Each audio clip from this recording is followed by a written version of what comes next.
People who choose to be kind every day despite of not receiving the same kindness back. What motivates you?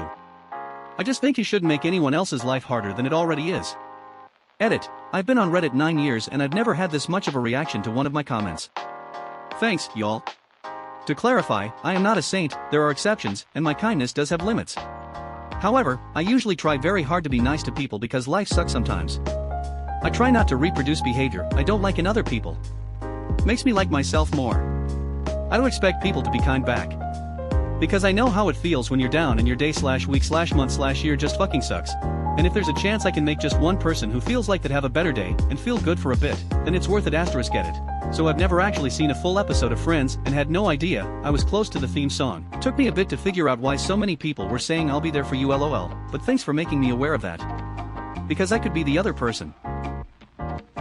Assuming athletes would be nude at modern Olympics, as there were in the ancient times, which discipline would be the most cringy or the most awkward to watch? Men's hurdles.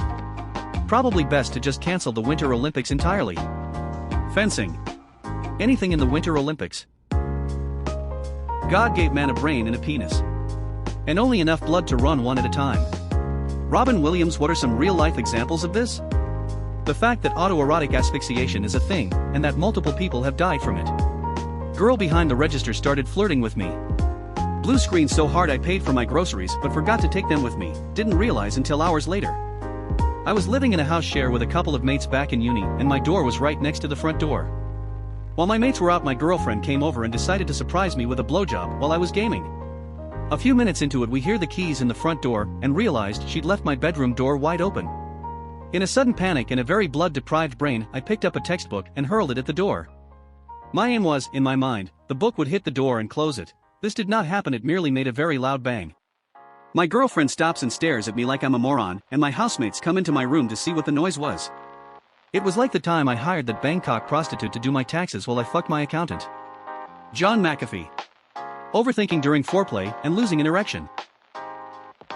Overthinkers of Reddit, what unlikely scenario actually came true that you were completely prepared for because you are an overthinker? When my wife and I were getting married and looking for a place for ceremony, we have found this beautiful but quite remote garden. We were signing the contract for the event and I kept thinking that it was quite remote, so I asked, how much time does it take for the ambulance to get here? I became the laughing stock of both families. My then future mother-in-law, who was present at the meeting, literally fell down from the chair laughing. The wedding organizer remembered it for weeks, telling about it everyone we met. My dad ended every sentence with, but maybe you need an ambulance for that. My wife was making siren noises when I was saying something we disagreed on. Every family dinner all the aunts and uncles were checking if the ambulance was present. You name it. The entire package. Still I couldn't get rid of this weird feeling. It would have taken over an hour for the ambulance to get to the garden. After a few weeks I ended up paying a private ambulance to be present at the wedding. Fast forward to the ceremony.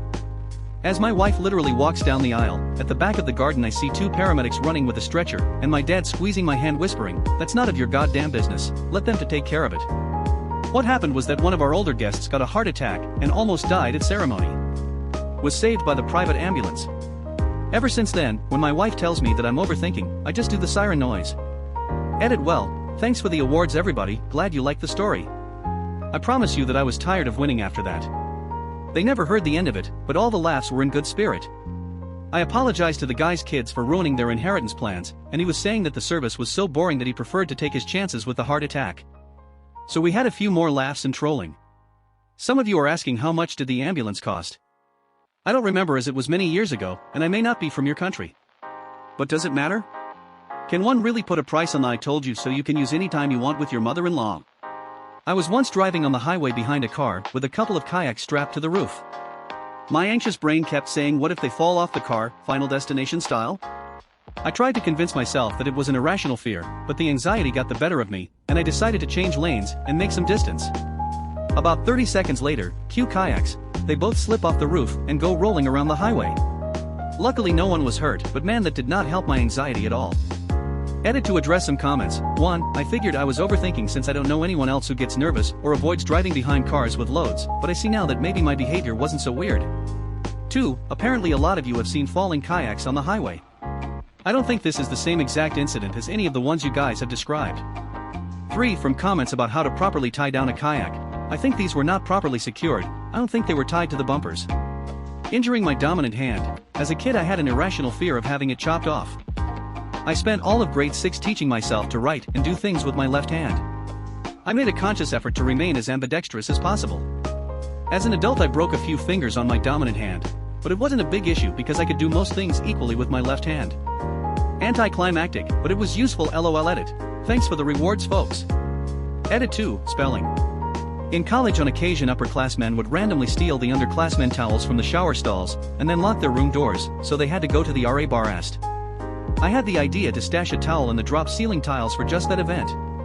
Maybe a week later I became the victim of a towel snatching. However, the upperclassmen were very unhappy to see me strut out with a nice clean towel from my ceiling stash. Your consciousness is sent back to when you were at age 15, and you maintain all of your current knowledge and experience. What do you do? Honestly, just the knowledge that lots of the shit 15-year-old me was agonizing over and worrying about ultimately didn't bring about the end of the world would help. I'd know which things to stress about and which ones I could let go of. I was in my freshman year of high school. I'd go back and relive those years being completely and totally myself like I should have done way back when. Buy up domain names and sell them after internet gets more mainstream. Take better care of my teeth. Edit. Wow, thanks for the awards. Looking back, I wish it had been explained that cavities were growing holes in my teeth, and not something invasive, like a bacteria. Don't date my first girlfriend. Try to maintain friendships while moving. Take college more seriously. Buy Bitcoin. Hug my grandparents more often. What's the dumbest rule your school ever enforced? Can't be standing around in groups more than 4. Gang mentality. They outlawed bracelets because there was an article in a magazine somewhere saying they advertised what sexual acts you were open for based on their color. Then someone tried to outlaw wristwatches for the same reason. Locked the only boys' bathroom because someone wrote on the wall in Sharpie. It wasn't even anything rude or inappropriate either. It was just the word hi or something like that. Didn't unlock the door until one boy wet himself and parents threatened to sue. Not really a rule, but the toilet paper holders are outside of the stalls on a wall. So you have to calculate before taking a shit how much you need and hope that it was enough. Banned all backpacks/bags on campus. Students were expected to somehow carry everything they needed in hand. This was especially challenging if you had a non-ideal locker placement. What movie is so good you'd recommend it to all your friends, but so emotionally traumatic that you'll never watch it again? The Grave of the Fireflies. I'm never ever gonna watch that shit again. It's from Studio Ghibli, the same from Spirited Away, Sin to Chihiro. An absolute masterpiece for sure, but don't expect to find happy little creatures in it. Pan's Labyrinth. I thought I was going in to see a cool fantasy flick. And it turned out to be a movie dealing with trauma, abuse, and coping mechanisms. Still a great film, but so gut-wrenching. The Pianist. I can't bring myself to watch it again. The anger and hopelessness I felt for that man and those people is beyond compare. Full Metal Jacket. I watched the very first bit of it when I was in officer training and thought it was a comedy. A few months later I sat down and watched the whole thing. It's not a comedy. Leaving Las Vegas, Nicolas Cage is amazing in it, won an Oscar for it, but as a recovered alcoholic, that film hits way too close to home. Good film though. What is a survival myth that is completely wrong and could get you killed? If lost in a hot desert, do not ration out your water. Drink when you are thirsty and stay hydrated with what you have, even if it only lasts a couple hours just to keep your mind/body working.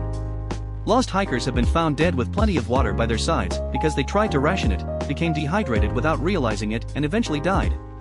And no, I still don't know if drinking your pee is a survival alternative. Follow flying birds to find water. They could be flying anywhere. Don't drink water from cactus. It's not potable and likely to trigger vomiting/diarrhea, and you will get more dehydrated. In Australia at least, you do not need to identify or try to catch the snake that bit you. The anti-venom is universal. Source: https://www.parazuniversal.com/2019/12/snake-bite-venom-important-share-by-rob-timmings. Do not try to catch, kill or identify the snake. This is important. In hospital we no longer need to know the type of snake. It doesn't change treatment. 5 years ago we would do a test on the bite, blood or urine to identify the snake so the correct anti-venom can be used. But now, we don't do this. Our new anti-venom neutralizes the venoms of all the 5 listed snake genus, so it doesn't matter what snake bit the patient. Read that again: 1 injection for all snakes. Polyvalent is our one-shot wonder, stocked in all hospitals, so most hospitals no longer stock specific anti-venoms. Edit, added source reference. Edit 2, thanks.